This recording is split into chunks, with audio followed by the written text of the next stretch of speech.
پناہ مانگتا ہوں میں اللہ کی شیطان مردود سے۔ شروع اللہ کے نام سے جو بڑا مہربان نہایت رحم والا ہے۔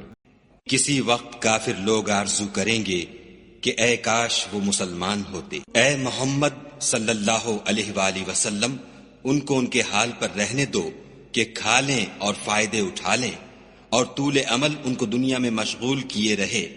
ان قریب ان کو اس کا انجام معلوم ہو جائے گا۔ اور ہم نے کوئی بستی ہلاک نہیں کی مگر اس کا وقت مرقوم و معین تھا۔ کوئی جماعت اپنی مدت وفات سے نہ آگے نکل سکتی ہے نہ پیچھے رہ سکتی ہے۔ اور کفار کہتے ہیں کہ اے شخص جس پر نصیحت کی کتاب نازل ہوئی ہے تو دیوانہ ہے، اگر تو سچا ہے تو ہمارے پاس فرشتوں کو کیوں نہیں لے آتا؟ کہہ دو ہم فرشتوں کو نازل نہیں کیا کرتے مگر حق کے ساتھ، اور اس وقت ان کو مہلت نہیں ملتی۔ بے شک یہ کتاب نصیحت ہم ہی نے اتاری ہے اور ہم ہی اس کے نگہبان ہیں۔ اور ہم نے تم سے پہلے لوگوں میں بھی پیغمبر بھیجے تھے، اور ان کے پاس کوئی پیغمبر نہیں آتا تھا مگر وہ اس کے ساتھ استہزاء کرتے تھے۔ اس طرح ہم اس تکذیب و ضلال کو گناہ گاروں کے دلوں میں داخل کر دیتے ہیں، سو وہ اس پر ایمان نہیں لاتے، اور پہلوں کی روش بھی یہی رہی ہے۔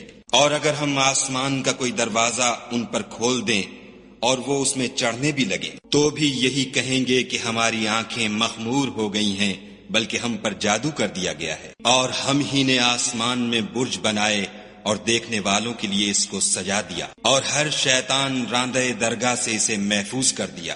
ہاں اگر کوئی چوری سے سننا چاہے تو چمکتا ہوا انگارہ اس کے پیچھے لپکتا ہے۔ اور زمین کو بھی ہم ہی نے پھیلایا اور اس پر پہاڑ بنا کر رکھ دیے، اور اس میں ہر ایک سنجیدہ چیز اگائی۔ اور ہم ہی نے تمہارے لیے اور ان لوگوں کے لیے جن کو تم روزی نہیں دیتے اس میں معاش کے سامان پیدا کیے۔ اور ہمارے ہاں ہر چیز کے خزانے ہیں، اور ہم ان کو بمقدار مناسب اتارتے رہتے ہیں۔ اور ہم ہی ہوائیں چلاتے ہیں جو بادلوں کے پانی سے بھری ہوئی ہوتی ہیں، اور ہم ہی آسمان سے مے برساتے ہیں، اور ہم ہی تم کو اس کا پانی پلاتے ہیں، اور تم تو اس کا خزانہ نہیں رکھتے۔ اور ہم ہی حیات بخشتے اور ہم ہی موت دیتے ہیں، اور ہم ہی سب کے وارث مالک ہیں۔ اور جو لوگ تم میں پہلے گزر چکے ہیں ہم کو معلوم ہیں، اور جو پیچھے آنے والے ہیں وہ بھی ہم کو معلوم ہیں۔ اور تمہارا پروردگار قیامت کے دن ان سب کو جمع کرے گا، وہ بڑا دانا اور خبردار ہے۔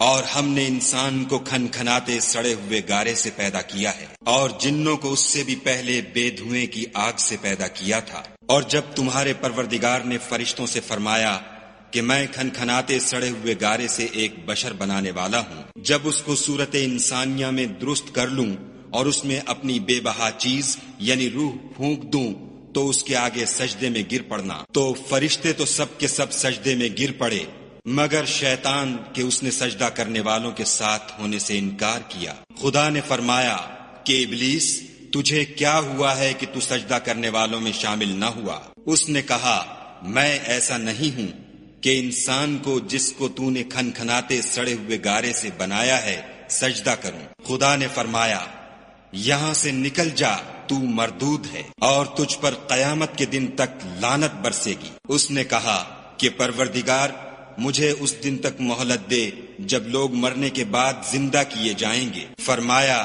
کہ تجھے مہلت دی جاتی ہے وقت مقرر یعنی قیامت کے دن تک۔ اس نے کہا کہ پروردگار جیسا تو نے مجھے رستے سے الگ کیا ہے میں بھی زمین میں لوگوں کے لیے گناہوں کو آراستہ کر دکھاؤں گا اور سب کو بہکاؤں گا۔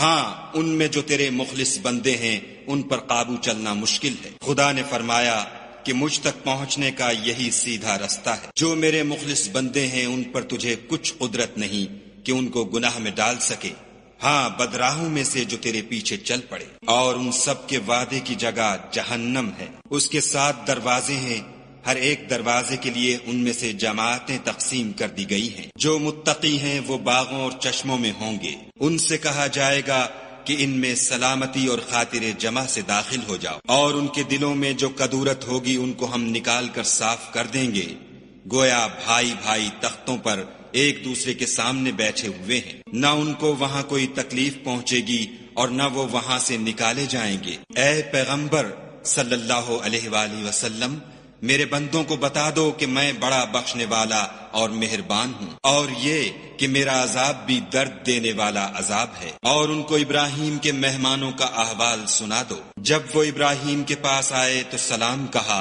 انہوں نے کہا کہ ہمیں تو تم سے ڈر لگتا ہے۔ انہوں نے کہا کہ ڈریے نہیں، ہم آپ کو ایک دانش مند لڑکے کی خوشخبری دیتے ہیں۔ وہ بولے کہ جب مجھے بڑھاپے نے آ پکڑا تو تم خوشخبری دینے لگے، اب کاہے کی خوشخبری دیتے ہو؟ انہوں نے کہا کہ ہم آپ کو سچی خوشخبری دیتے ہیں، آپ مایوس نہ ہوجیے۔ ابراہیم نے کہا کہ خدا کی رحمت سے میں مایوس کیوں ہونے لگا؟